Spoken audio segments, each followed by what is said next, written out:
And the truth, Paul says, is that before the world was made, there was another world, a spiritual reality out of which our world was formed and birthed. In this verse, Paul calls it the high places of blessing. But in most versions of this passage, the word used is heavenly places. And what this reveals is that there is a location, a world, a spiritual reality that is rooted, unshakable, and pre-existent. It is the world out of which this world, which we see, was created, and out of which this world, which we see, is sustained. It is the world from which a loving God works and moves, and its security is never in question. And this dismantles the version of heaven that we have received from cartoons and maybe from our churches and from our culture. That heaven is a place far off where God resides with a white beard sitting on a throne behind his pearly gates awaiting the day we die. Instead, heaven, the space where God is right here, sharing the very space that we find ourselves in. In fact, if we were just to sit and close our eyes and feel the air around us, we would be feeling heaven, the place where God is.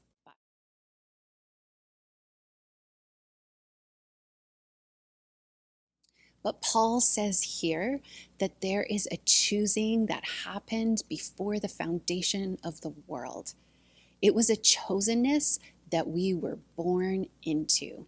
Before anything happened to us, before we accomplished anything or failed at anything, before we were rejected or included, we were chosen by God. And we were chosen because of God's love.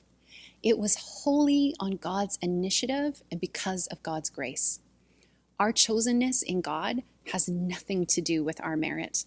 It is instead an expression of who God is, of God's generous love and creative inclusion. We were not chosen because we were the most valuable player or because we were the last one left and God took pity on us. We were chosen with delight, with intention, and with purpose. And while God's choosing has nothing to do with our merit, it has everything to do with our value.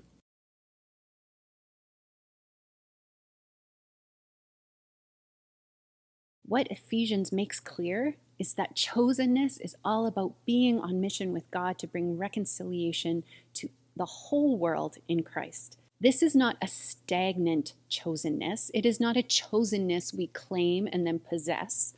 It is a chosenness that works. It is a chosenness that we share, that we invite people into.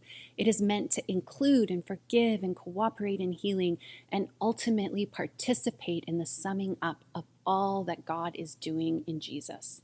To be chosen in Christ Jesus means to be incorporated into his mission to the world, to be the bearers of God's saving purpose for his whole world, to be the sign and agent and the first fruit of his blessed kingdom, which is for all. Or, to loop back to our first couple of points, choosing people is one of the primary ways that God reveals God's spiritual unseen reality. It is how God reveals the loving kindness of his work in Jesus. It is the way that God invites people to participate in the reality that they were chosen from the foundation of the world. Us being chosen is not just the cure for our own spiritual amnesia, it is the cure for the spiritual amnesia of the whole world.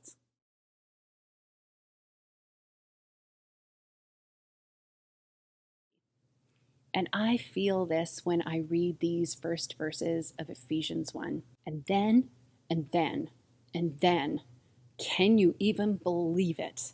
Wonder stacked on wonder. Some commentators notice that the sentence repeats phrases, it follows meter, which indicates that it's probably a doxology, which means that it invites people to join in.